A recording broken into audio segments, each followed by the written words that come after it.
Boa noite, pessoal. Boa noite a todos. Sejam bem-vindos aqui a mais uma live semanal que estamos realizando aqui no nosso Instagram. Deixa eu deixar o tema aqui fixado. Tema de hoje, o mito da caverna de Platão. Boa noite, Euda. Boa noite, Paula. Boa noite, José. Sejam todos bem-vindos. Boa noite, Liliane, Lucas. Um prazer ter vocês aqui comigo mais uma vez, pessoal. Semana passada eu comentei com todos vocês, que eu iria retomar esse projeto de lives aqui no nosso Instagram, porque é bom ter esse contato mais próximo, um conteúdo mais aprofundado, além das nossas postagens, que envolvem sempre uma rapidez, um nível de superficialidade, digamos assim, Então, na live eu tenho tempo para destrinchar, eu posso pegar um tema difícil, como o mito da caverna de Platão, e passar aqui alguns minutos com vocês, com didática, com aprendizado, com sabedoria e com conhecimento. Semana passada, nossa primeira live foi sobre o tema do amor, o que é o amor diante do banquete de Platão. Foi uma live bem aprofundada, nós falamos sobre o discurso de Ágaton, falamos sobre o discurso de Fedro e o discurso de Sócrates dentro do banquete de Platão. Essa live está disponível tanto no nosso perfil no Instagram, mas também no nosso YouTube. No YouTube é até mais fácil de encontrar, porque você pesquisa lá Plano Estoico no YouTube, já vai aparecer nosso canal. A primeira live que tem lá escrito o que é o amor diante do banquete de Platão. E aí hoje eu estava pensando em um tema que pudesse ser um tema atual, que pudesse ser um tema recorrente na vida de cada um. E eu pensei assim, Platão é mais atual do que o Jornal de Amanhã. E aí eu pensei em colocar exatamente esse tema, que é o mito da caverna de Platão. E esse tema, ele é maravilhoso porque ele é útil em todas as áreas. Quando nós falamos do mundo corporativo, quando nós falamos do mundo da ética, do mundo da filosofia, do mundo do conhecimento, tudo está baseado nessa alegoria platônica que Platão nos traz na sua obra magna, a famosa República. Aqui nesse livro, Platão, ele utiliza de Sócrates como um meio para vários diálogos que nós temos ali, onde ele está idealizando a República perfeita, ele está idealizando o Estado perfeito. Então ele vai discutir sobre a prática da cidadania, sobre a prática da política, sobre a prática da justiça, do conhecimento, da pedagogia, tudo o que você imaginar está aqui nessa república. Até mesmo a discussão sobre a música, sobre a harmonia musical, sobre o teatro, sobre a escrita de livros, isso tudo ele comenta aqui, porque ele estava, digamos assim, idealizando um estado perfeito. E aí no meio de toda essa discussão que nós temos dentro da República de Platão, ele utiliza de um argumento que é a famosa alegoria do mito da caverna. E o mito da caverna nós vamos falar agora com base em uma gravura que eu separei aqui para vocês, que é uma gravura que eu sempre utilizo nas minhas aulas e eu gosto bastante. Quando você olha essa imagem logo de cara, você fica um pouco assim perdido, porque são muitos elementos, muitas pessoas, muitas coisas acontecendo ao mesmo tempo. Mas vamos lá, o que acontece no mito da caverna? Sócrates está debatendo com Glaucon. Glaucon, ele era um primo de Platão, no qual Sócrates estava utilizando daquele rapaz para uma discussão sobre o estado ideal.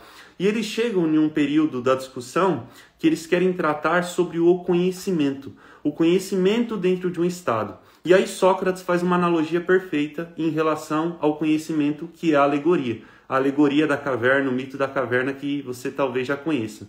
E Sócrates diz assim: imagine que nós temos um grupo de prisioneiros dentro de uma caverna.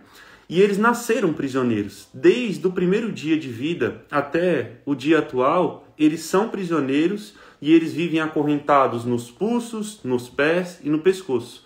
Então eles ficam numa mesma posição, presos dentro de uma caverna. E eles ficam olhando para uma parede, e essa parede tem uma luz refletida, e vão passando algumas sombras, que é exatamente o que acontece nesse canto inferior esquerdo da tela, onde nós temos ali os prisioneiros sentados, acorrentados, e eles estão olhando para a parede com a luz refletida.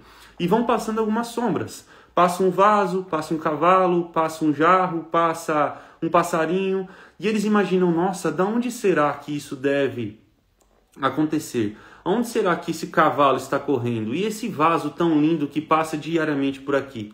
E eles ficam conjecturando e imaginando como aquelas sombras são belíssimas, a ponto de tornarem as sombras verdadeiras. Então eles vão começando a acreditar em cada uma das sombras como uma verdade absoluta. Então aqui está o primeiro enigma da caverna, que nós temos prisioneiros que estão estagnados diante do próprio contexto que eles possuíam, então eles acreditam no que é mostrado para cada um deles. Esse é o primeiro contexto. E aí, Sócrates, no meio da República, ele continua, e ele diz assim: esses prisioneiros, desde o nascimento, estavam ali, e eles enxergam as sombras e analisam as sombras como verdadeiras. E um certo dia, um prisioneiro consegue se soltar. A corrente fica frouxa, algo acontece, eles não fazem essa troca da corrente que estava danificada por uma melhor, e o prisioneiro se liberta. Só que quando ele se liberta, qual é a primeira coisa que ele sente? Desconforto. O cara, desde o nascimento até o dia atual, estava na mesma posição, sentado, parado, olhando para uma mesma luz, ele sente desconforto na hora que ele levanta. Só que ainda assim ele vence o desconforto e ele continua. E quando ele ultrapassa esse muro que nós temos ali, ele percebe a primeira coisa que vai dar um choque de realidade nele. As sombras não eram reais. As sombras eram produzidas por esses homens encapuzados que nós temos do lado direito do muro. E essas sombras eram refletidas de maneira trêmula porque eles utilizavam de uma fogueira. E essa fogueira ela fica tremulando e aquelas sombras vão e vêm. E aí você começa a acreditar como um fator verdadeiro, mas nada mais é do que uma ilusão. Então ele tem esse choque de realidade, ele já percebe: nossa, a minha vida inteira foi uma mentira. E ele continua a sua fuga da caverna. E conforme ele vai escalando, e aqui nós já temos um ponto interessante que eu vou falar depois, que é a dificuldade em vencer a ignorância, ele vai subindo com muita dor, com muito cansaço, com muita adversidade, até que ele consegue sair e chega do lado de fora. E aí nós temos lá no topo aquele homenzinho de verde que está contemplando a luz. Que luz, professor? A luz do sol. A luz do sol, diante dessa analogia platônica, representa o conhecimento verdadeiro. Porque o sol ele não é como a fogueira que estava lá dentro, uma fogueira trêmula que poderia muito bem apagar. O sol ele representa algo estático. O sol, independente se o dia está chuvoso, nublado, se está frio, se está calor, ele se mantém ali. Então o que significa todo esse mito da caverna, professor, que está representado agora nessa imagem? Representa que nós temos uma divisão entre aqueles que estão dentro da caverna e aqueles que conseguem sair da caverna. A caverna ela representa o campo da ignorância, o que os gregos chamavam de doxa. Doxa, do grego, significa opinião. É muito diferente eu falar alguma coisa para você com base no que eu sei e eu falar uma coisa com base no que eu acho. Hoje em dia, o mundo está repleto de opiniões. Você abre o Instagram, é fulano falando o que acha, é Beltrano falando o que pensa, é não sei quem colocando pronunciamento, e aí você abre um site de fofoca, é a mesma coisa, é na televisão, em todos os lugares, o que nós temos, a grande maioria deles, claro, não vou generalizar, o que nós temos de maneira majoritária é a opinião e não o conhecimento. E a opinião, ela representa aquela fogueira ali. A opinião, ela é trêmula. A opinião, ela vai e vem. A opinião, ela muda. A opinião se altera. A opinião apaga. A opinião ressurge. Isso é uma opinião. A opinião representa o campo da caverna que nós chamamos de doxa. Por isso que quando alguém fala paradoxo, é um conflito de opiniões. Paradoxo significa isso, porque do grego doxa é opinião. Então, quando eu tenho um paradoxo, é um conflito de opiniões. E um conflito de opiniões leva a lugar algum. Então, quando eu entendo que os prisioneiros que estão ali, dentro dessa caverna, eles representam aqueles que estão presos dentro da ignorância, eu começo a pensar em quão atual é o mito da caverna de Platão nos dias de hoje. Em quão atual é esse mito, porque quando eu estou no celular, nada mais é do que a mesma situação que esse prisioneiro que está olhando para as sombras, que está acreditando em algo ilusório, em algo que passa, em algo trêmulo. E aí Platão ele faz a analogia da fuga, querendo trazer a seguinte representação: vencer a ignorância não é fácil, vencer a opinião alheia não é fácil, vencer a doxa não é fácil, vencer todo esse processo de você ser um boçal que acredita em qualquer coisa, para ser uma pessoa minimamente intelectual no quesito de perguntar, no quesito de questionar, no quesito de não aceitar, é algo difícil. E é algo difícil porque o nosso cérebro ele foi feito para padrões. Eu estava falando isso numa aula ontem. Nosso corpo ele foi desenvolvido diante de um contexto, que é a evolução. Conforme os anos foram passando, da pré-história até chegarmos aqui, o nosso corpo também foi se moldando diante dos contextos. E o primeiro contexto que nós temos é o nosso cérebro. O nosso cérebro ele se molda diante de cada problema com respostas rápidas, porque o nosso cérebro é a região mais cara do nosso corpo. Tudo que você consome, que se converte em glicogênio, 1/5 disso tudo vai apenas para o cérebro. Então significa o quê? Uma região caríssima. E o corpo ele gosta de economia. E já que ele gosta de economia, ele vai poupar. E o cérebro poupa de que maneira, professor? Ele poupa criando intuições. Ele poupa criando expectativas rápidas. Ele poupa criando respostas instantâneas. E é por isso que é muito mais cômodo eu aceitar do que eu perguntar. Porque quando alguém fala alguma coisa para mim e eu acredito no que ela diz, eu não tenho esforço intelectual. E isso é algo fisiológico. Então a primeira coisa que nós devemos fazer diante da ignorância é vencer a preguiça cognitiva. A preguiça cognitiva de falar, não, tudo bem, eu aceito o que você me diz, isso é verdade, isso é correto. E ainda pior, você sair replicando o que os outros te falam como se fosse uma verdade absoluta. Porque é exatamente o que acontece no mito da caverna. Aquele carinha ali que saiu da caverna e contemplou a luz do sol, o que acontece com ele? Ele tem uma epifania, ele tem uma metanoia. O seu pensamento muda de rota na mesma hora. Ele encontra o caminho da verdade. E ele pensa, nossa, isso é tão maravilhoso que eu tenho que retornar. Eu tenho que voltar para buscar os meus colegas que estão lá na caverna ainda. E quando ele volta, o que acontece? Ele é zombado. As pessoas vão negligenciar tudo que ele fala. Ninguém acredita no que ele diz. Porque é algo desconfortável você sair da caverna em comparação com você ficar para sempre, como você sempre esteve também. É exatamente isso daqui. O cara vai chegar ali na caverna e ele fala, pessoal, tem uma saída, eu encontrei uma forma da gente ter uma fuga aqui, e aí a gente vai chegar lá fora e vai ter um calor tão forte, só que é um calor que não queima o nosso corpo. É um calor do conhecimento, é um calor da vida, nós temos pastos verdejantes para correr, vamos nos libertar de fato. E aí, vocês querem vir comigo? A grande maioria vai falar, você tá louco? Para que eu vou ir com você, sendo que aqui eu não tenho risco algum, sendo que aqui eu posso ficar olhando aqui para o cavalo que está passando como uma sombra, para o jarro, para o vaso, estou sentadinho, estou deitado, não vou ter incômodo algum. É exatamente isso que nós temos em toda a carreira intelectual de uma pessoa. E não só na carreira intelectual, em tudo que você for fazer. Nós temos o campo dos medíocres e nós temos o campo dos ativos, daqueles que fazem acontecer. Nietzsche, ele faz uma divisão entre almas passivas e almas ativas. As almas passivas são aquelas que esperam alguma coisa acontecer para aí sim ela ter uma certa reação. Como, por exemplo, o prisioneiro que está sentado e ele espera uma sombra para passar para ele acreditar que algo é verdadeiro.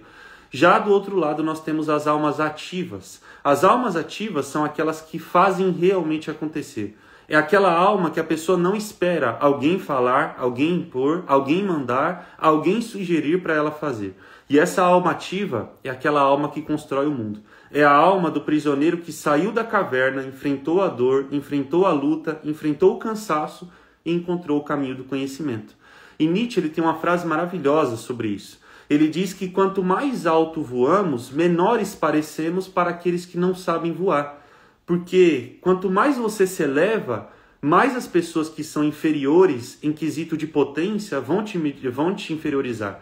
As pessoas vão te tratar como medíocre, as pessoas vão te tratar como louco, as pessoas vão te tratar como estúpido. Tenta fazer algo diferente do que a manada faz para você ver se você não é apedrejado. Tenta fazer dieta em um lar de sedentarismo.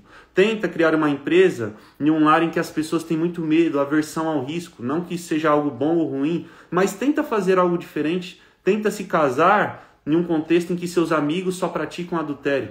É exatamente isso que nós temos hoje em dia no mundo. Um mundo majoritariamente medíocre, um mundo majoritariamente passivo, e as pessoas que tentam fugir da caverna, elas fazem o quê? Fulano, vamos comigo. O caminho é doloroso, mas eu te garanto que é recompensador.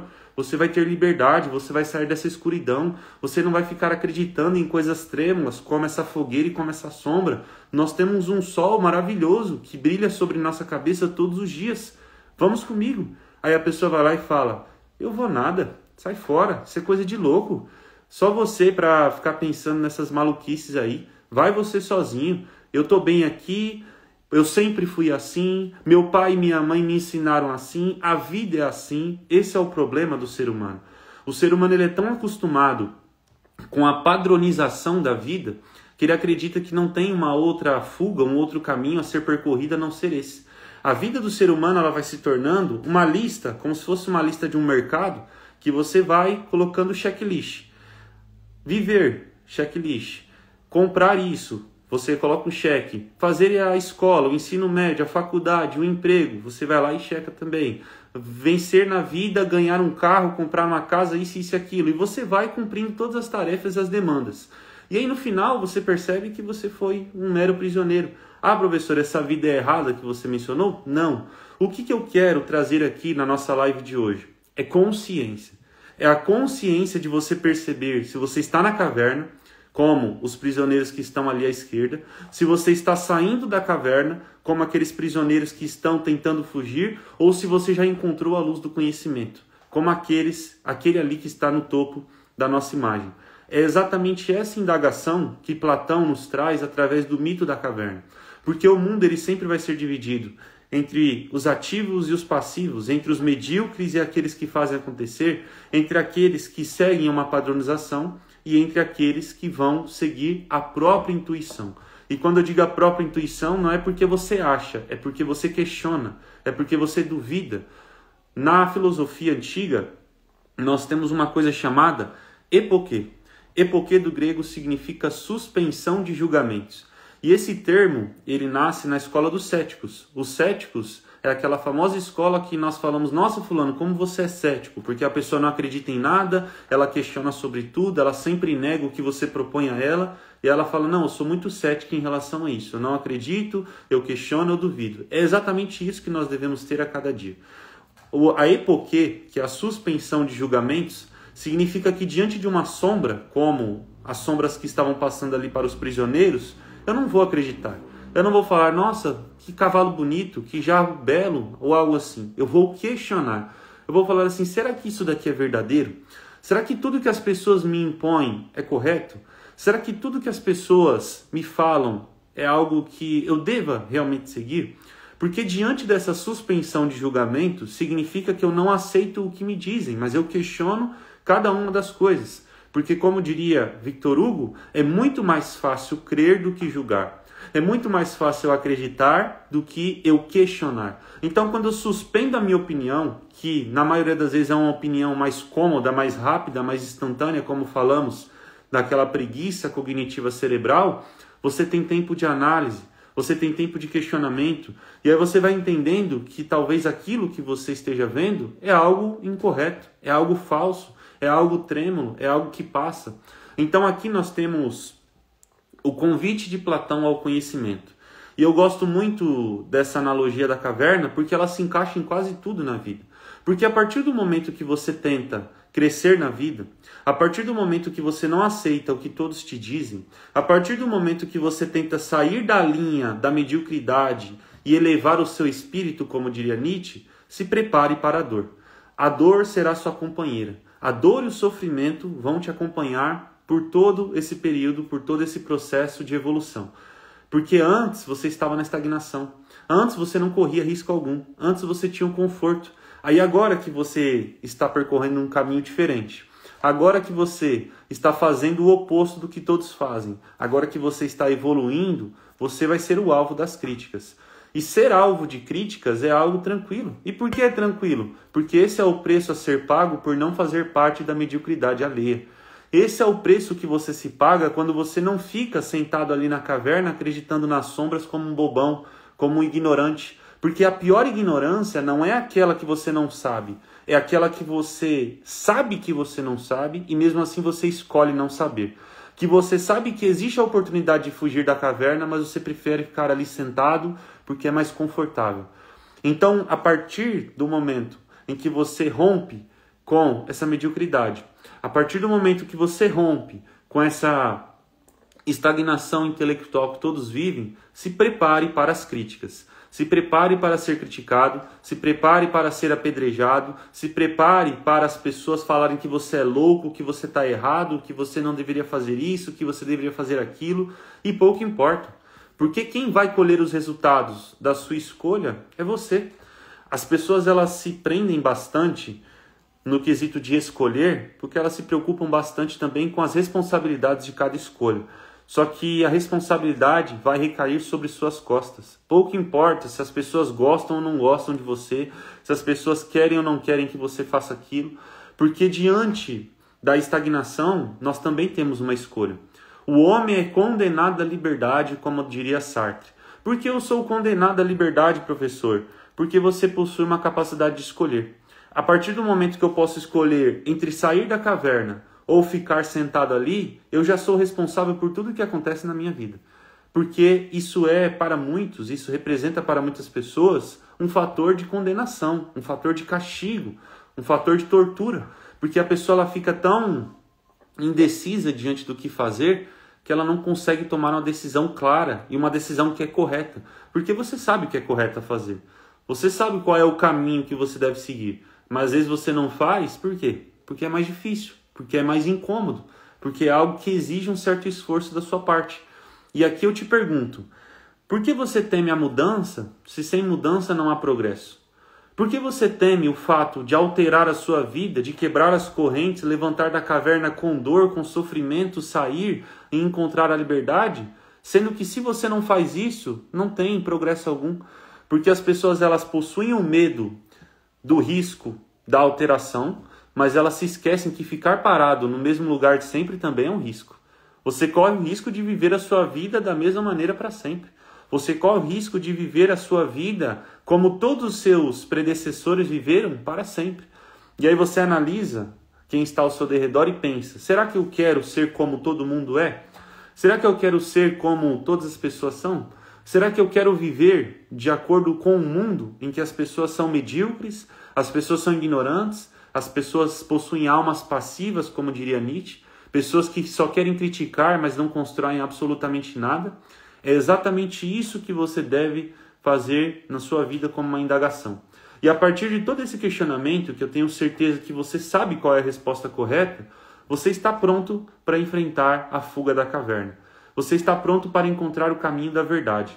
E aqui eu falei bastante sobre a questão da opinião, porque se você traça uma linha bem no meio dessa gravura, na parte de baixo nós temos o que chamamos de doxa, a opinião, como eu falei para vocês. A opinião ela é alimentada por uma fogueira diante de várias sombras que vão aparecendo de maneira trêmula na parede.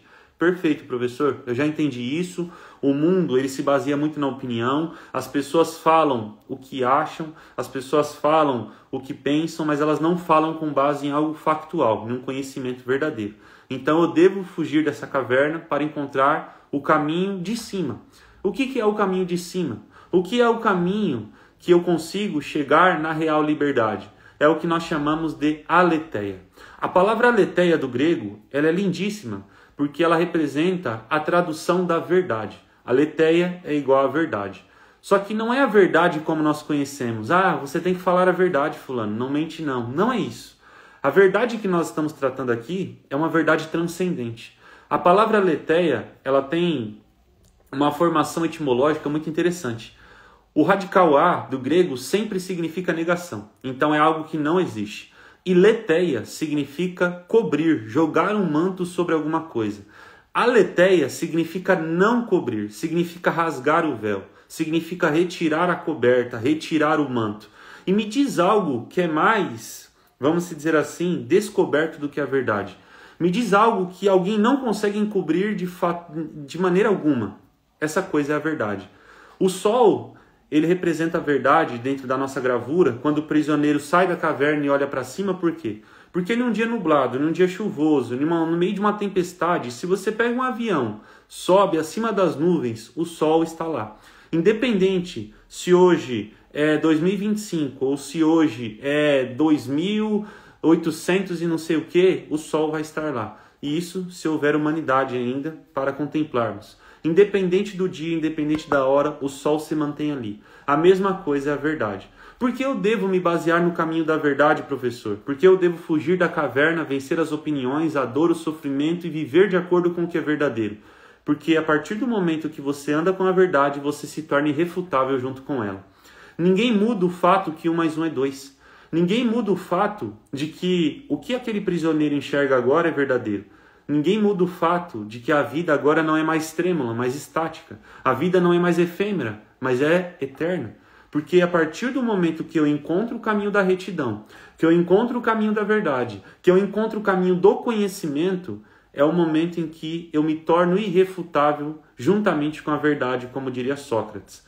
Porque quando você vive pelo que é verdadeiro, você não se baseia no que esse mundo diz. Porque as pessoas, elas pegam a verdade e pensam que a verdade é esse livro aqui. E essa verdade é muito dura de suportar. Eu tenho que estudar, eu tenho que me qualificar, eu tenho que praticar virtudes, eu tenho que ser um bom pai, uma boa esposa, um bom filho, um bom marido, eu tenho que ser uma boa pessoa nessa passagem dessa vida, eu tenho que entregar uma alma melhor do que me foi dada. Isso é verdadeiro. Isso é algo que ninguém consegue refutar. Você não perde nada em ser bom, você não perde nada em conhecer, você não perde nada em ser justo, em ser bondoso, em ser virtuoso. Essa é a verdade. Mas o que as pessoas fazem com a verdade? Elas colocam aqui e falam, nossa, é difícil, hein? É difícil estudar, é difícil ser uma pessoa boa, é difícil ser justo num mundo injusto. Todos fazem, todos mentem, todos roubam, por que eu vou ser bom? Por que eu vou ser correto? Aí ela pega uma coberta e joga sobre a verdade. É o famoso relativismo. Sabe aquela pessoa que fala assim, cada um tem sua verdade, cada um pensa da sua cabeça e acabou. Essa pessoa é uma relativista. Não tem essa de que cada um tem sua verdade. 1 mais 1 não tem um resultado diferente de acordo com cada pessoa. 1 mais 1 é 2 para todo mundo e pronto, acabou. Só que a pessoa não suporta a verdade e ela cobre. Aí ela joga um manto, ela joga mais outro, e mais outro, e mais outro, e ela vive numa ilusão. Essa ilusão é a ilusão do prisioneiro dentro da caverna. E aí vem eu e você, e nós fazemos o que diante disso aqui? Nós rasgamos os mantos, rasgamos as cobertas. E agora a verdade resplandece novamente como a figura do sol. Aquela luz que é imutável, aquela luz que ninguém apaga, aquela luz que ninguém esconde. A luz do conhecimento. Então Platão ele está fazendo o seguinte convite para você, que anos depois, lá na filosofia moderna, nós temos um homem chamado Immanuel Kant, que ele vai dizer do latim, sapere aude. Sapere aude significa ouse saber, ouse conhecer, ouse estudar, ouse se qualificar, ouse melhorar, a ousadia de se tornar melhor. Albert Camus diria que a liberdade é a chance de se tornar melhor diariamente. A liberdade nada mais é do que isso, do que a chance de você entender que você é um prisioneiro no campo mental, você é um prisioneiro no campo intelectual, você é um prisioneiro no campo moral, e agora você vai fugir dessa caverna. Só que não espere facilidades, porque o caminho para o céu parece um inferno, mas o caminho para o inferno parece um céu. O conforto, ele é sempre o caminho mais rápido, mas nem sempre vai ser o caminho correto. E você sabe muito bem disso. Você sabe muito bem disso porque nós temos várias reflexões que mostram exatamente o que estamos falando aqui. Agora me diz, diante disso tudo que nós falamos, o caminho da aletheia é um caminho estreito, é um caminho difícil, é uma subida íngreme, como do prisioneiro que está fugindo da caverna. E nós temos o caminho da doxa, o caminho da opinião. Você fica ali sentadinho, fica enxergando as sombras e pronto, acabou. Agora me diz, qual caminho você prefere percorrer? E isso não é uma questão de resposta certa ou resposta errada. Isso é uma questão de mediocridade e de atividade. Se você prefere ficar ali, se contente em ser medíocre. E não no sentido pejorativo, não. Eu não estou xingando ninguém. O que eu estou querendo dizer é, seja medíocre porque você vai ser o resultado da média de todas as outras pessoas. É simplesmente isso. Você quer um exemplo rápido, hein? E bem prático, sobre a diferença da aletheia paradoxa no cenário político brasileiro? Se você pega a nossa política, nós temos uma coisa chamada bipolaridade, nós temos a polarização, nós temos a esquerda e a direita, nós temos o fulano e o beltrano, que vocês sabem quem, mas eu não vou ficar aqui trazendo porque não é a pauta da nossa aula de hoje, do nosso vídeo. Mas é isso que nós temos por aqui. Mas se você volta na essência grega da palavra política, política vem de politeia, que significa organização da polis. A partir do momento que eu instauro uma politeia na minha vida, eu estou querendo fazer uma organização. A política ela não acontece só no Senado, na Câmara, no tribunal, isso e aquilo. A política acontece dentro da sua casa. Quando você, com a sua esposa e o seu filho, organizam ali a rotina. Ó, filho, você vai secar a louça, a mamãe vai lavar e eu vou arrumar a mesa e nós vamos fazer isso e aquilo. Isso é política. Você está organizando a sua casa. Quando você faz uma agenda, porque amanhã você tem uma consulta no clínico geral e depois você vai para a academia e depois você vai trabalhar, isso é política. Você está organizando a sua própria vida. É uma política consigo próprio. Então a política, ela representa organização.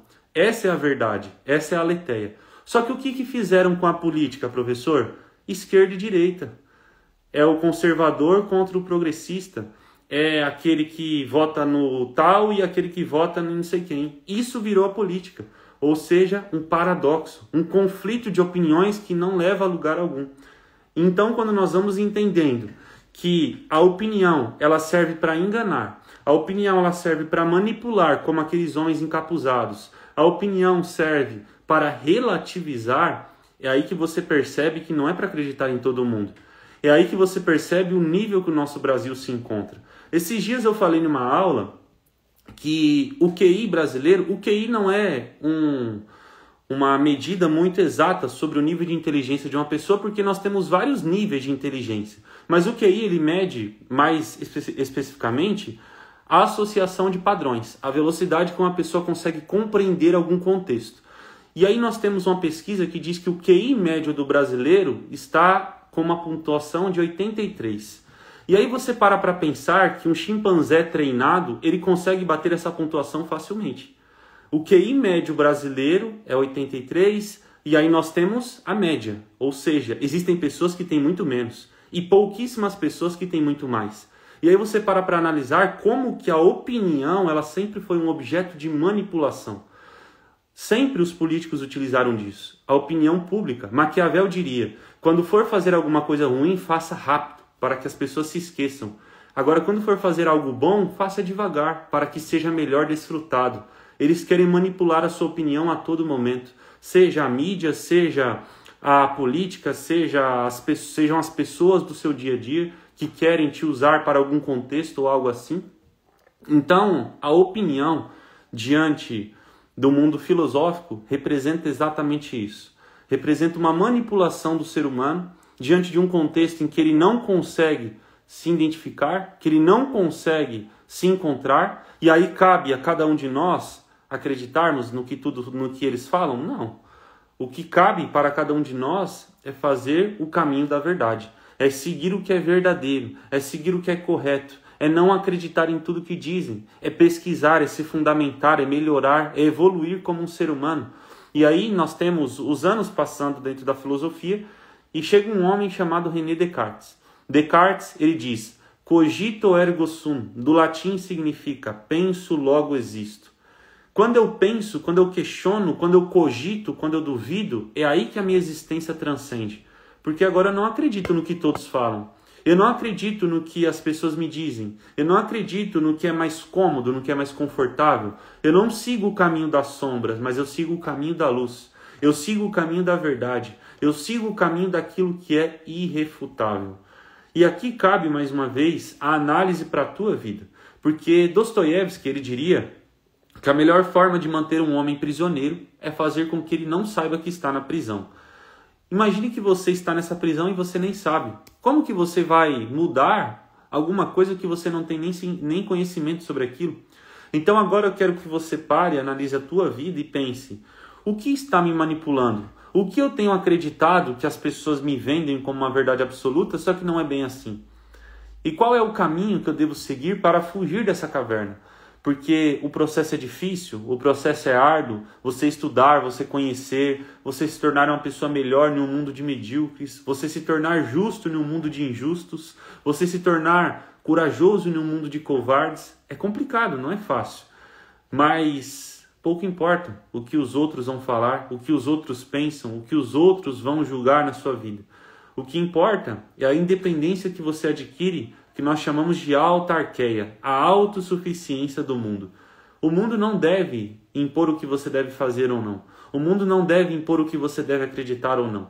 Porque é bem melhor ser fiel à sua convicção do que à convicção do mundo. É bem melhor você buscar um conhecimento que vem de dentro do que você acreditar em qualquer coisa que te trazem do lado de fora. Se o nosso país fosse pelo menos minimamente estável no quesito intelectual, esse discurso não seria tão urgente. Esse discurso não seria tão radical. Mas infelizmente é. E aí você olha para a internet, o que nós temos é um amontoado de asneiras. Cada um fala o que pensa, cada um fala o que acha, e até no campo profissional, quando você para analisar, você está atrás de um nutricionista, por exemplo. Você quer emagrecer, você quer colocar um físico legal, aí você olha, um fala uma coisa, outro fala o oposto, o outro fala outra coisa criticando os dois anteriores, e você vai entendendo que sempre foi mais cômodo a manipulação de opiniões ou a crença em opiniões vazias do que a caminhada árdua do conhecimento. E lembre-se, isso daqui que nós estamos falando não é só sobre conhecimento, é sobre tudo na vida. Tudo que você for percorrer vai ser uma caverna de Platão.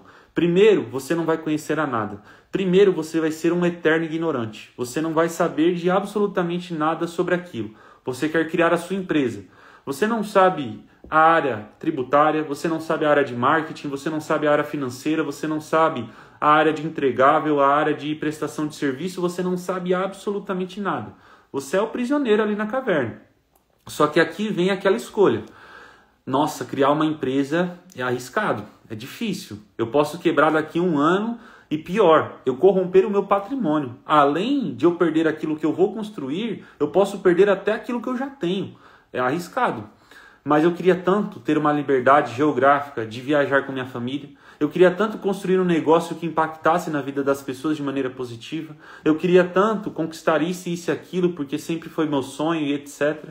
Então, você faz uma equivalência de riscos. É arriscado criar a empresa? Sim. Mas é arriscado ficar na caverna também. Quem disse que não tem risco? Até a inação é uma ação. Até a falta de escolha é uma escolha. Então, quando você percebe que a indecisão é pior do que escolher errado, é aí que a sua vida anda. Oxe, professor, como assim? A indecisão é pior do que escolher errado. Porque quando você está indeciso diante de alguma coisa, você decide não agir. E quando você decide não agir, a vida age por você. Como assim a vida age por mim? O tempo passa, as adversidades chegam, as condições mudam, as pessoas se vão, novas pessoas chegam, a morte também vai alcançando a sua vida. E aí você vai sempre praticando a indecisão. Ah, não sei se faço, não sei se não faço. E aí vai lá e acontece alguma coisa e acaba. Aquela decisão que era você quem deveria tomar, você não tomou. Porque eu acredito que o arrependimento de não fazer é pior do que o arrependimento de fazer.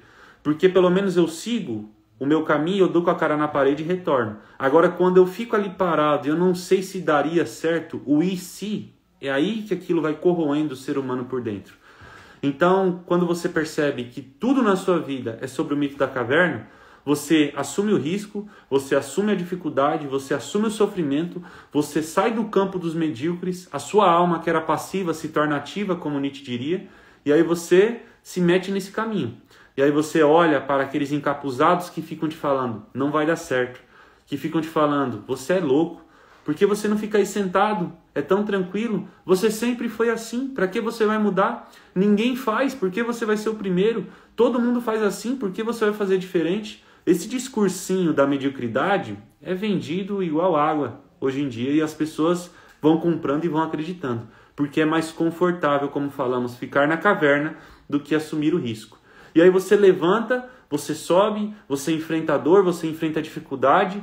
E aí você, utilizando o exemplo da empresa ainda, você vai lá, cria o seu negócio, evolui, consegue, vence as adversidades, quase falha, demite funcionário, contrata funcionário, evolui, cresce e no final você alcança. Você alcança o caminho da verdade.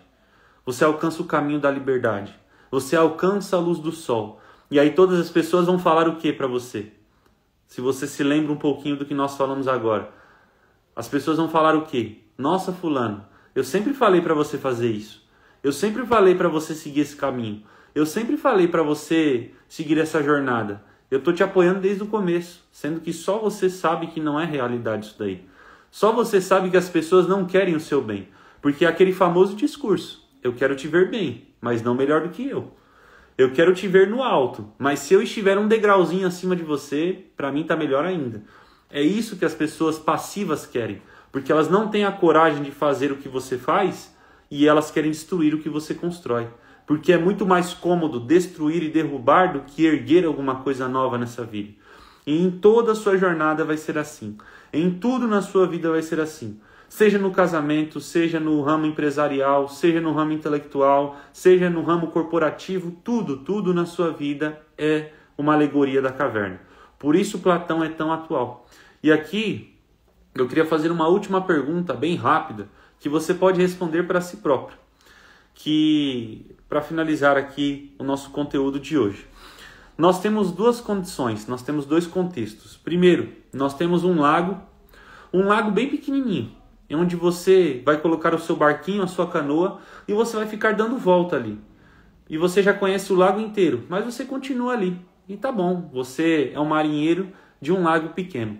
Ou você tem um mar aberto, que você pode parar lá na Ásia, você pode parar na África, você pode parar na Oceania, mas você não sabe nada dele. Só que ele é imenso. Ele te traz uma liberdade que só você sabe como isso é bom, como isso é gostoso. E aí cabe a seguinte pergunta. Você prefere ficar no lago da ignorância, onde você não conhece mais nada além daquele lago, ou você prefere enfrentar o mar aberto, mesmo com tempestades, mesmo com a chance de naufragar, mesmo com a chance de se perder, mas pelo menos ali você tem liberdade para conhecer cada vez mais. Esse é o processo que nós temos no mito da caverna. E a escolha é tua. Será que você vai ser um marinheiro da canoa pequena, do laguinho pequeno? Ou você vai ser aquela pessoa que enfrenta de fato e busca conhecer? Que pratica o sapere aude, ouse saber, ouse conhecer, ouse evoluir. Essa é a pergunta que você deve se fazer diariamente. Quando você estiver com preguiça, quando você estiver com medo, quando você estiver angustiado, pense assim, o risco que eu tenho de ficar parado é equivalente ao risco que eu tenho de me mover. O risco que eu tenho de ficar aqui é o mesmo risco que eu tenho de não progredir, pois sem mudança não há progresso. A mudança é o deleite da natureza. Você se alterar, você mudar, você correr, você evoluir, você ser melhor do que ontem é algo natural. Mas isso é apenas para os corajosos. Isso é apenas para quem possui alma ativa, para quem não tem medo de enfrentar adversidades. E quando eu digo adversidades, são adversidades de todos os gêneros, adversidades que você tem em todos os campos. Então aqui fica a oportunidade do mito da caverna ser algo constante na sua vida. Porque uma coisa é fato, nós sempre estaremos dentro de alguma caverna. Você não consegue ser 100% livre. E isso pode ser um fator de infelicidade ou de felicidade. Porque o ser humano ele não controla tudo.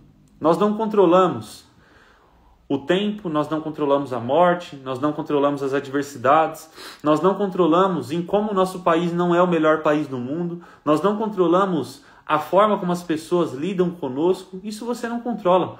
Então sempre tem alguma coisa que está te aprisionando. Talvez você fale assim, professor, eu queria tanto criar a minha empresa, eu queria tanto ter liberdade, eu queria tanto evoluir profissionalmente, eu queria tanto crescer na vida, de fato, no quesito corporativo, no quesito intelectual, mas a minha condição não me permite. Eu tenho que trabalhar das 6 às 8, eu tenho que cuidar do meu filho, eu tenho que cuidar da minha casa, e eu entendo, isso é normal. Isso todos nós temos como uma condição de, vamos dizer assim, escravidão, entre aspas. Sempre tem algo que está nos controlando. Mas o que eu quero trazer aqui é exatamente isso. Que você entenda o que está te controlando, você identifique qual é a prisão que você está nesse momento e o que você vai fazer para mudar isso. Qual é o caminho que você vai percorrer? Porque você nunca vai se tornar o mais sábio, mas você pode se tornar a cada dia um pouco menos ignorante. Você nunca vai se tornar o maior de todos, mas você pode se tornar um pouco melhor do que você era ontem. É exatamente isso que nós buscamos nessa fuga da caverna. Pois a busca pela verdade não é um fato que você possui, mas é uma busca que você percorre. Não é uma compra que você faz, mas é um aluguel que você paga de maneira recorrente e contínua. Então, o mito da caverna deveria ser ensinado em todos os lugares, deveria ser algo que as pessoas imprimem e colocam na parede do quarto, para ela acordar, olhar ali o mito da caverna e ela falar: hoje é mais um dia que eu vou fugir da ignorância. Hoje é mais um dia que eu vou dormir melhor do que quando eu acordei. Hoje é mais um dia que eu serei pior do que amanhã, porque amanhã eu vou evoluir. Amanhã eu vou melhorar. Amanhã eu vou crescer. Amanhã eu vou conhecer cada vez mais. Então, diante disso daqui, fica a oportunidade para você fazer essa análise. E eu vou retirar a imagem aqui da tela, porque eu acredito que nós já destrinchamos ela ao máximo. E nós temos o livro em que Platão fala tudo isso, A República de Platão. E nessa obra você tem toda essa analogia maravilhosa sobre a caverna. E eu acredito que é uma forma muito eficiente de você colocar na sua vida com prática essa alegoria e você pensar recorrentemente: como que eu vou fugir da caverna? Como que eu vou fugir da ignorância? Se você prefere acreditar no que todos falam, se você prefere seguir a vida da mediocridade, se você prefere seguir a vida do conforto, do conformismo, siga, não tem problema algum. Nós não estamos criticando ninguém. Nós só estamos falando uma coisa: tenha consciência disso. Tenha consciência que você vai viver uma vida inautêntica. Uma vida inautêntica significa uma vida vivida pelos outros e não por si mesmo. Uma vida em que você vai cumprindo os padrões sociais, você vai evoluindo, vai ganhando dinheiro, reputação, status, mas no final você não se encontra.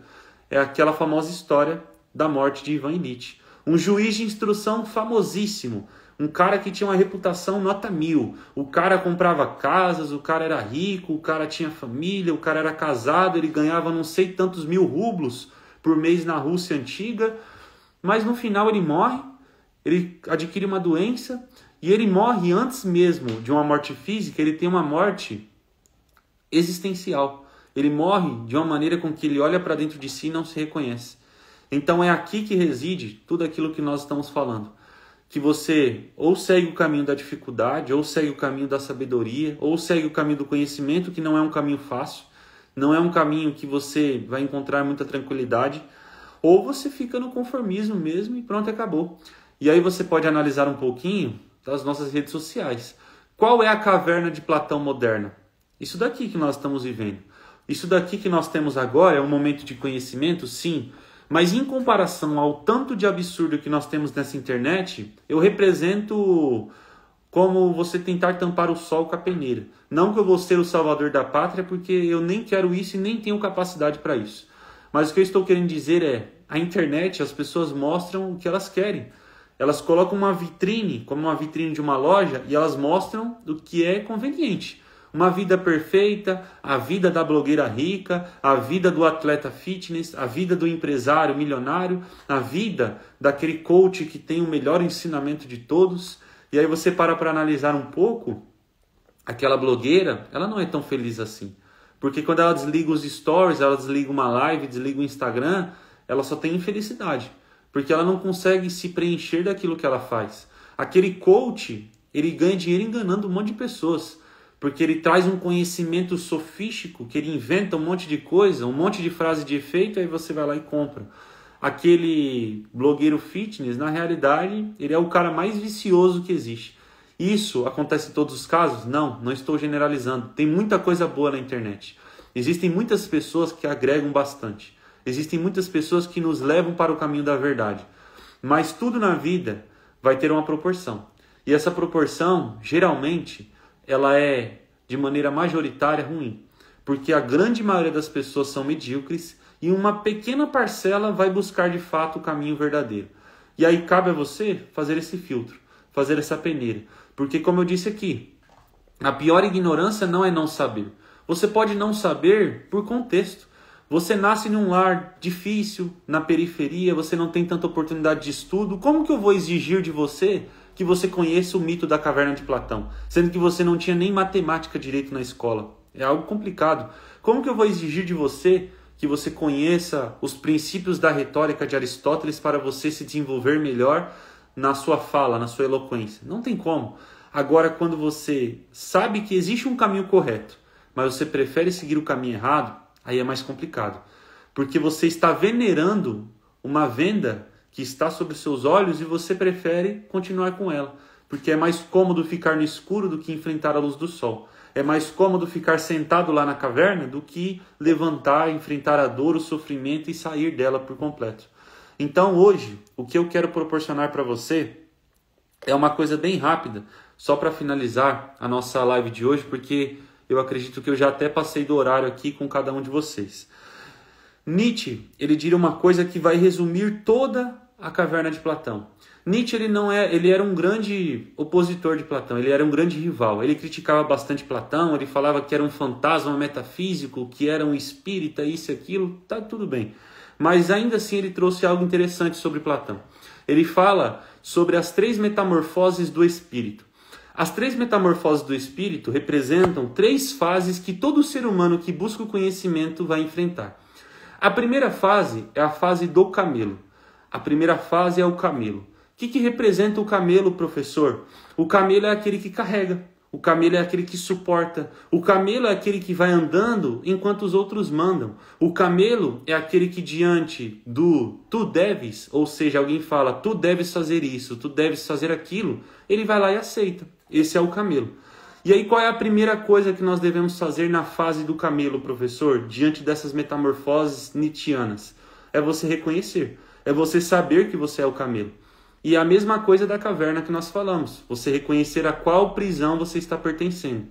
E aí depois que eu já me reconheci como camelo, que eu já sei que grande parte da minha vida é mais aceita do que voluntária, eu faço por obrigação e não porque eu quero, eu faço porque é mais cômodo e não porque eu questiono, aí eu passo para a segunda fase.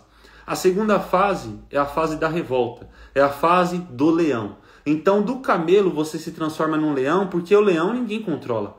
Ninguém monta em cima do leão igual monta no camelo. Ninguém coloca uma carga sobre um leão e manda ele levar durante o deserto para o ponto A ao ponto B. Ninguém faz isso. O leão ele manda. O leão diante do tu deves, ele fala eu quero.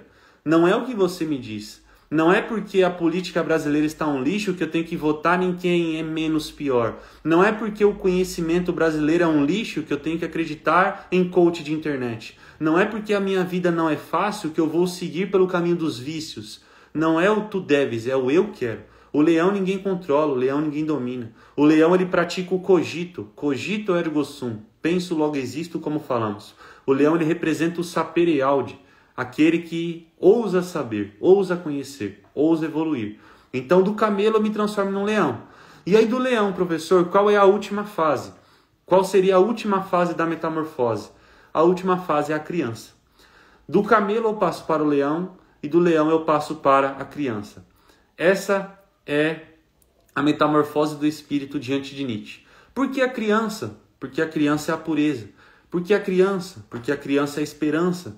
Porque a criança é como uma folha em branco, como diria John Locke, e ali eu posso desenhar o que eu quiser. Ali sou eu quem determino o que a minha vida vai ser, e não o que os outros me dizem. Então, diariamente, você deve praticar uma única coisa, que é se tornar uma criança. Se tornar uma criança pura, no quesito de limpar diariamente aqueles resíduos que a sociedade vai te colocando, e aí você não vai percebendo e você vai levando por toda a vida. Schopenhauer diria que nós nascemos, vivemos e morremos acreditando em coisas que não optamos por escolher. Coisas que você sempre acreditou porque é confortável, porque é certinho, porque é agradável, porque as pessoas gostam. Não é assim que a vida deve ser vivida. Não é assim que um ser humano individual como você, pensa nisso. A íris dos seus olhos é irrepetível. Não tem outra pessoa como você nesse mundo e nunca vai haver ninguém como você nesse mundo. E aí você prefere ficar vivendo uma vida padronizada como um prisioneiro na caverna? Você prefere ficar vivendo uma vida como um produto em uma prateleira do supermercado, só mais um entre vários? Esse é o questionamento que nós temos dentro de Platão, dentro de Nietzsche, Kant e todos os pensadores que citamos aqui. É a oportunidade de você se tornar uma criança porque você se purifica. Porque é você quem vai guiar o contexto da sua vida, e não o que os outros estão falando, impondo ou exigindo de você. E aqui, só para fechar a nossa aula, de fato agora, não vou mais me alongar, é a questão que eu queria trazer do deserto. O deserto, Como assim o deserto, professor? Como que eu fujo da caverna? Como que eu vou sair dessa caverna? É difícil você sair da caverna quando você vive com pessoas que estão dentro da caverna. É difícil você sair do vício quando você vive com viciados. É difícil você sair da ignorância quando você vive com ignorantes. E aqui a questão não é sobre os outros, é sobre você. O deserto é o lugar de purificação, como diria Martin Buber. E complementando com Nietzsche, nós temos ele falando que o deserto é necessário para tornar-me novamente bom. O deserto representa a solitude. O deserto representa o caminho da solidão. Aquele prisioneiro que saiu da caverna, eu sei que vocês se lembram, ele não estava acompanhado. Ele não estava em 10, em 20 e 30. Ele estava sozinho. O caminho da evolução envolve solidão. A águia, ela faz o seu ninho nas alturas, porque ninguém voa na mesma altura que ela. A ave, ela fica sozinha ali naquele topo, porque ninguém vai acompanhá-la. A mesma coisa é comigo, com você. O caminho da subida, o caminho da evolução envolve solidão, envolve purificação, envolve enfrentar o deserto. Então não espere apoio, não espere companheirismo, não espere amigos, não espere nada disso. Ninguém vai querer percorrer isso com você. E se você encontrar alguém que quer, então parabéns. É o que nós chamamos da aretefilian do grego, a amizade pela virtude. Aquele amigo que te torna melhor, aquele amigo que está com você, aquela pessoa que está se desenvolvendo contigo. Então é isso que todos nós devemos buscar aqui dentro da nossa jornada, uma fuga constante da caverna, no quesito de você se tornar hoje melhor do que ontem, e entendendo que sempre vai ter uma caverna a ser vencida, que sempre tem mais uma metamorfose do espírito a ser feita, que sempre tem mais uma crença a ser quebrada, que sempre tem mais um questionamento a ser feito. E olha como a filosofia é tão potente. A filosofia ela não é ensinada assim na escola. Infelizmente, na escola nós sabemos que tem Sócrates, Platão, Aristóteles, biriri, bororó, isso e aquilo. Mas é a prática. Isso é prática. Isso é algo que você pode fazer na sua vida agora. Você olha para o seu casamento e você fala, caramba, eu tô com esse cara aqui faz tantos anos, eu tô com essa mulher aqui faz tantos anos, e eu vejo que isso daqui não é mais um caminho verdadeiro. Isso daqui é um caminho da ilusão. Isso daqui é um caminho como um prisioneiro que está dentro da caverna. Caramba, eu trabalho nessa empresa há quanto tempo e eu não mudo, eu não altero. Nossa, eu acredito nesse político, eu acredito nessa religião, eu acredito nessa crença popular há tanto tempo, mas eu nunca questionei se isso é assim mesmo. Essa é a fuga da caverna. Esse é o momento em que o prisioneiro está começando a dar os primeiros trancos na corrente, até o momento que ela estoura, até o momento que ela quebra, e você se vê livre. E você tem a chance de subir, de sair, de encontrar a luz verdadeira, de encontrar o sol, de encontrar aquilo que nós tratamos como o caminho do bem, o caminho do conhecimento, o caminho da verdade. E aqui fica mais uma vez essa análise para a sua vida. Eu queria que você pensasse e respondesse para si mesmo. Qual é a minha caverna moderna? O que tem me aprisionado? O que está além de mim que eu estou aqui preso e eu não consigo sair porque é mais cômodo?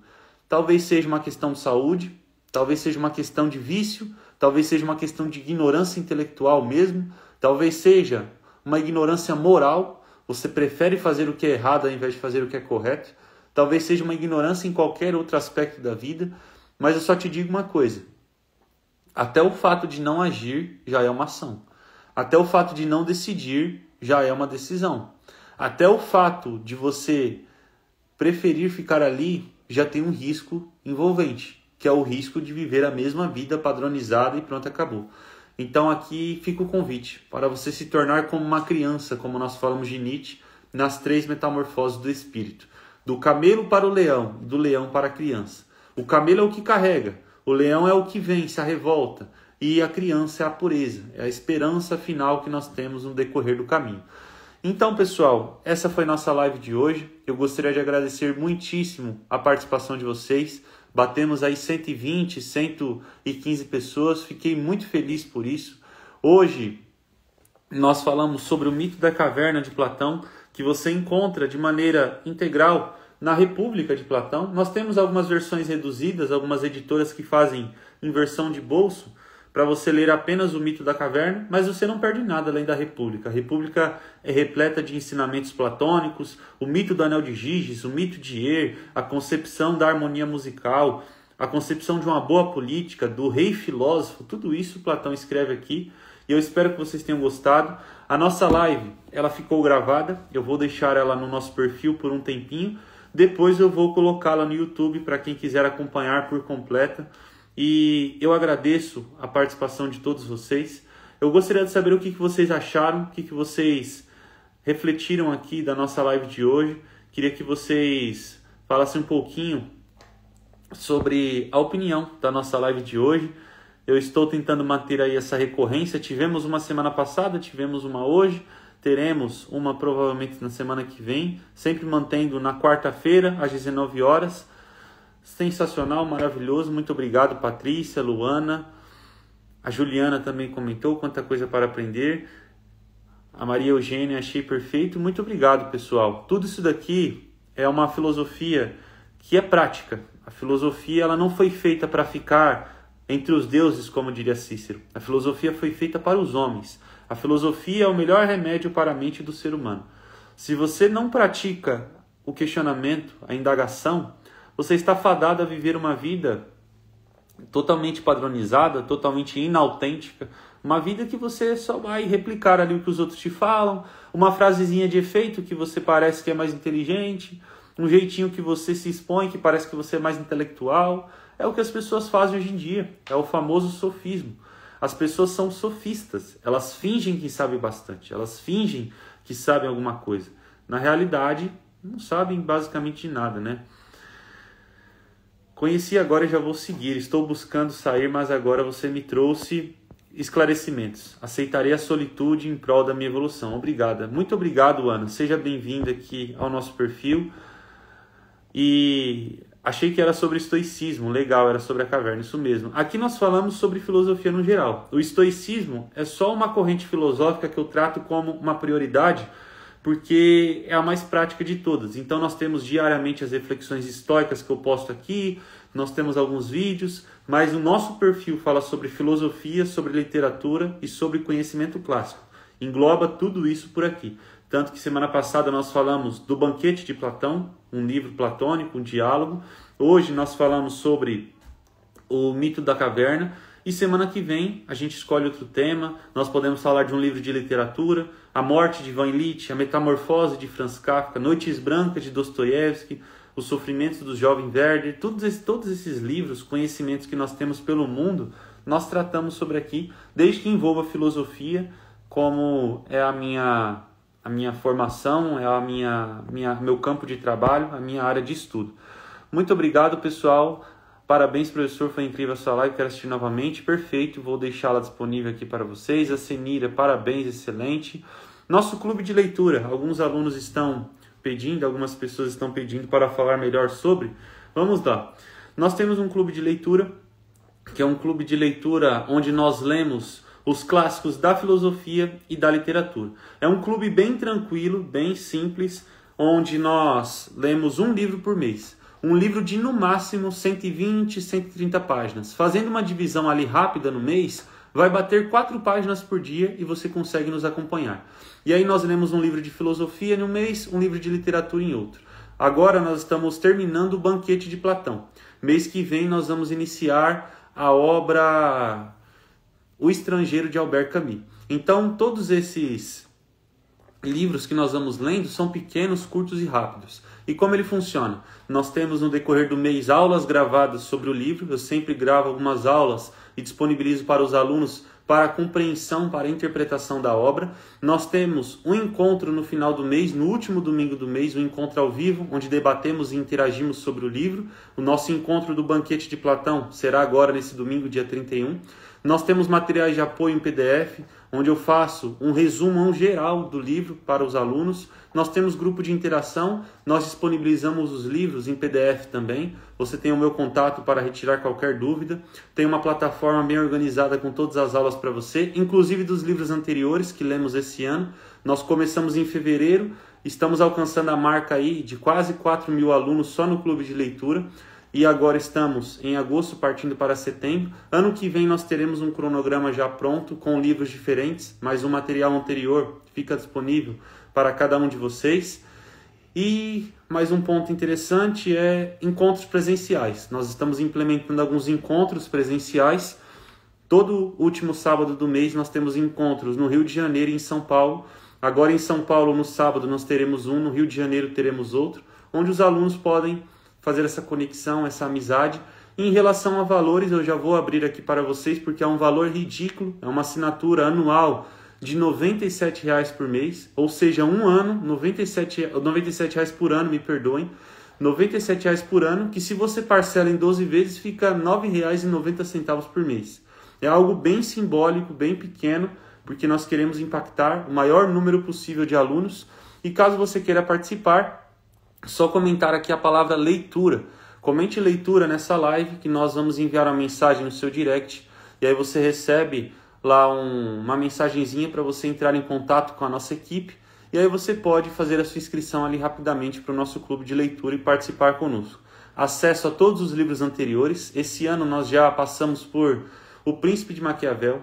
Já passamos por A Metamorfose de Franz Kafka, A Morte de Ivan Illich, O Velho e o Mar de Ernest Hemingway. Nós falamos sobre Assim Falava Zaratustra de Nietzsche, um livro dificílimo. Nós fizemos a leitura juntos, uma leitura guiada.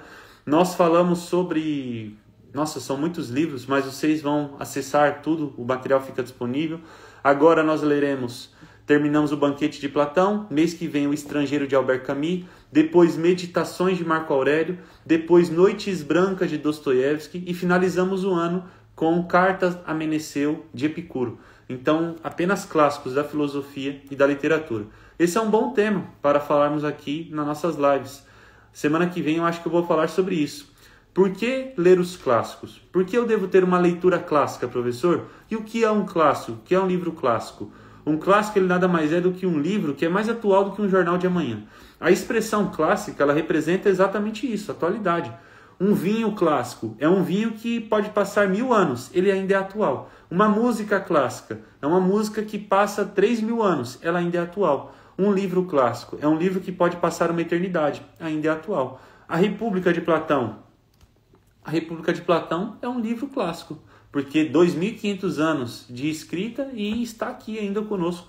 E nós falamos sobre ele como se fosse um noticiário que nós temos na televisão. Então, quem quiser participar do nosso clube de leitura, só comentar a palavra leitura. Alguns alunos fizeram alguns comentários aqui. A Andréia, o clube de leitura é top. A Andréia é nossa moderadora do Rio Grande do Sul. Então, os encontros que vão acontecer por lá, é ela quem vai organizar tudo certinho. Muito obrigado, querida. Fico feliz pelo seu comentário. A Cristina também é aluna nossa, muito aprendizado, é sobre sair da caverna. Tivemos muitos alunos por aqui, muito legal, pessoal, ter cada um de vocês conosco. Quem quiser participar do nosso clube, só comentar a palavra leitura aqui. Como eu falei, R$ 97,00 por ano, uma assinatura bem simbólica, bem tranquila mesmo. O nosso objetivo é fazer com que a média de leitura dos brasileiros aumente cada vez mais. Nós tivemos uma pesquisa do IBGE em que a média brasileira de leitura é 2,5 livros por ano. Ou seja, a cada 4 meses a pessoa não consegue ler nem um livro. Ela não consegue bater um livro a cada 4 meses. E nós queremos mudar isso primeiro, com livros fáceis, livros rápidos. 100 páginas você termina o livro. 100 páginas de um mês, se você pega 3 paginazinhas por dia, você já mata o livro tranquilamente. 3, 4 páginas, não dá nem 5 minutos de leitura. E além de aumentarmos a quantidade de livros na nossa população, eu quero aumentar também a qualidade.